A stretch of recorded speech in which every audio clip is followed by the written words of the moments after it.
साथियों नमस्कार। साथियों, जो आपके कमेंट्स आ रहे हैं कि हमारे पिताजी नहीं हैं तो हम बेरोजगार भत्ते के फॉर्म में आय घोषणा पत्र में आय किसके नाम से भरें। देखो साथियों, बहुत ही सिंपल तरीका है, इसमें आपको कुछ करने की आवश्यकता नहीं है, ठीक है ना। इसमें आपको सारी जानकारी दी जाएगी। यदि मान लो कोई अपनी पत्नी का फॉर्म भरना चाहता है और खुद भी भत्ता लेना चाहता है तो वो भी कैसे आय प्रमाण पत्र को भरे, ठीक है ना। उसमें किसकी आय भरी जाएगी, ठीक है। ये सारी जानकारी आपको इस वीडियो में दी जाएगी।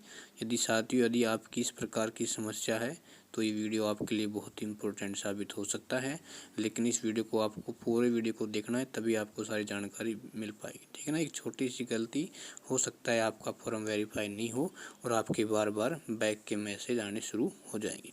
और साथियों ध्यान रखना, जब बैक के मैसेज आने शुरू हो जाते हैं तो हमारा फॉर्म बहुत ही समय लगता है वेरीफाई होने में, और उससे ही ज़्यादा समय किस में लगेगा, अप्रूव होने में। क्योंकि उस समय तक क्या होता है, फॉर्म है ना वो थोड़ा पेंडिंग में चला जाता है। तो इसलिए ध्यान रखना, आय प्रमाण पत्र को भरते समय सबसे अधिक ध्यान रखना इसी आय प्रमाण पत्र पर रखना पड़ता है ना। जो 100% में से 99% गलतियाँ इसी फॉर्म में होती हैं। क्योंकि जो बेरोजगार साथी हैं वो आय प्रमाण पत्र को गलत भर देते हैं, आय को किसी के नाम से भर देते हैं, कभी खुद के नाम से भर देते हैं, ठीक है ना। तो इस वीडियो में आपको सारी जानकारी दे रहा हूँ, ठीक है। यदि आप चैनल पर नए हो और पहली बार देख रहे हो तो चैनल को आप सब्सक्राइब कर सकते हो। आपको बेरोजगार भत्ते की सारी जानकारियाँ मिलती रहेंगी। वह घंटी के बटन को ऑन कर लेना। देखो भाई, यदि मान लो किसी के पिताजी इस दुनिया में नहीं हैं और वो बेरोजगार भत्ता लेना चाहते हैं तो आय उसको किसके नाम से भरनी पड़ेगी, अपनी माताजी के नाम से भरनी पड़ेगी, ठीक है भाई। यदि आपकी माताजी मान लो कुछ भी काम नहीं करती है तो आपको साथियों, ठीक है ना, उसमें दर्शाना है उसको सिलाई का कार्य करती है, ठीक है ना। किसका काम, सिलाई का कार्य, है ना। उसमें आय आपको दिखा देना 30 आराम से आप उसमें दिखा देना 30 या 35 हज़ार, ठीक है ना। और उसमें विधवा पेंशन, यानी कुल मिलाकर 30 या 35 हज़ार आपको उसमें आय दर्शानी होगी और आपका फॉर्म क्या हो जाएगा, आराम से वेरीफाई हो जाएगा, ठीक है ना। इस बात को आप ध्यान रखना है।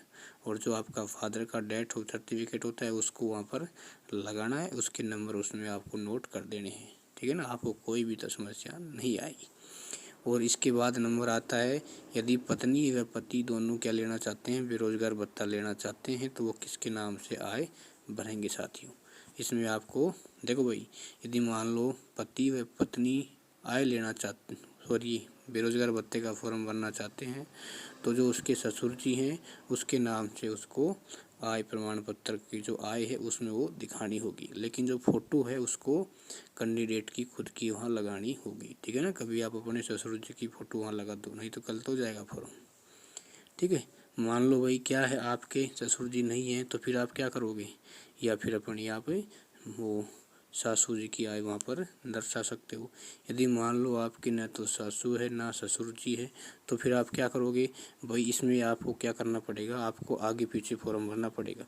या तो पहले पति को भर देना है या फिर पत्नी को भर देना, ठीक है ना।